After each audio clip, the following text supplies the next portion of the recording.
இணைய உலகில் சர்ச் என்ற சொல் வந்தால் முதலில் நினைவுக்கு வருவது கூகுள் தான். சாதாரண ஒரு மாணவர் திட்டமாக ஆரம்பித்தது இன்று உலகின் மிக சக்தி வாய்ந்த தொழில்நுட்ப நிறுவனங்களில் ஒன்றாக உயர்ந்திருக்கிறது. கூகுள் அறிமுகமான வரலாறு.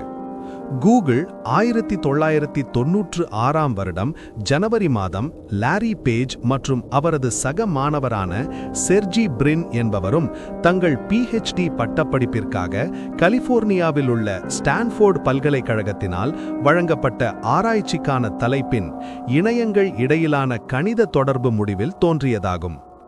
ஆரம்பத்தில் லாரி பேஜின் மட்டுமே இதில் இருந்தபோதிலும் வெகு விரைவிலேயே சக மாணவரும் நெருங்கிய நண்பருமான செர்ஜி பிரின் இணைந்து கொண்டார். இவர்கள் இருவரும் தமது ஆய்வை இணைய சர்ச் என்ஜினுக்கான ஒரு ஆய்வாக முன்னெடுத்தனர். இவர்கள் தாம் சேகரித்த தகவல்களின்படி சர்ச் என்ஜினில் தேடப்படும் இன்ஃபர்மேஷன் எந்த இணைய பக்கங்களில் உள்ளது என்பதையும் அதன் தொடர்புகளையும் அலசி ஆராய்ந்து சர்ச் ரிசல்ட்ஸ் பட்டியலிடுவதே சிறந்த முறை எனவும் முடிவு செய்தனர்.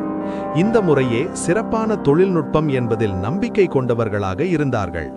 இவர்கள் தமது ஆராய்ச்சிக்கு புனை பெயராக பேக்ரப் என்ற பெயரை சூட்டியிருந்ததுடன் இந்த ஆய்வு ஒரு இணையத்தின் பின்புல இணைப்புகளுடன் முக்கிய பங்கு வகிப்பதனால் அவ்வாறு அர்த்தத்தில் குறிப்பிட்டனர். இவர்கள் ஆய்வை மிகவும் ஒத்த விதத்தில் தேடி பதிலாலை கொடுப்பதற்கு அந்த காலகட்டத்தில் சிறிய சர்ச் என்ஜின் ரேங்க்டெக்ஸ் வேலை திட்டத்தில் இறங்கியும் இருந்தது குறிப்பிடத்தக்கதாகும். இந்த ஆராய்ச்சி ஸ்டான்ஃபோர்ட் பல்கலைக்கழக பட்டப்படிப்புடன் சம்பந்தமான ஆராய்ச்சி என்பதால் தமது விதிகளை அங்கு பரீட்சித்தும் பார்த்ததோடு கூகுள் தோன்றவும் அடிகோலினர்.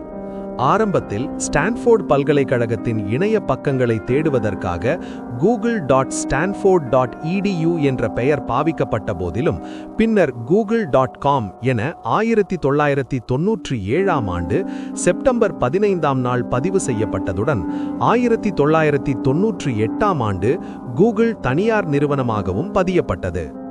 1998 செப்டம்பர் 8 நண்பர் ஒருவரின் கார் ஷெட்டில் கூகுள் வர்த்தக நோக்குடன் ஆரம்பிக்கப்பட்டது.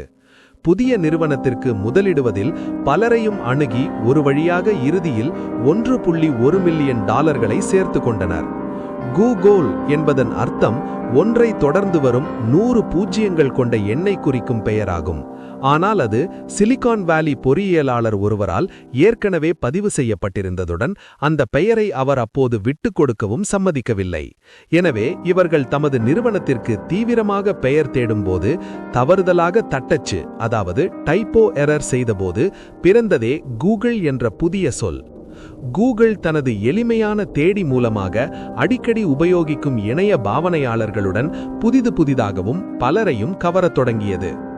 ஒத்த விளம்பரத்தினை இணையதளங்களில் காண்பிக்கும் நுட்பமானது goto.com என்ற நிறுவனமே முன்னோடிகளாக இருந்தார்கள். goto.com என்ற இதன் பெயர் அவர்ச்சர் சர்வீசஸ் ஆகவும் பின்னாளில் யாஹூவினால் கொள்முதல் செய்யப்பட்டு யாஹூ சர்ச் மார்க்கெட்டிங் ஆயிற்று.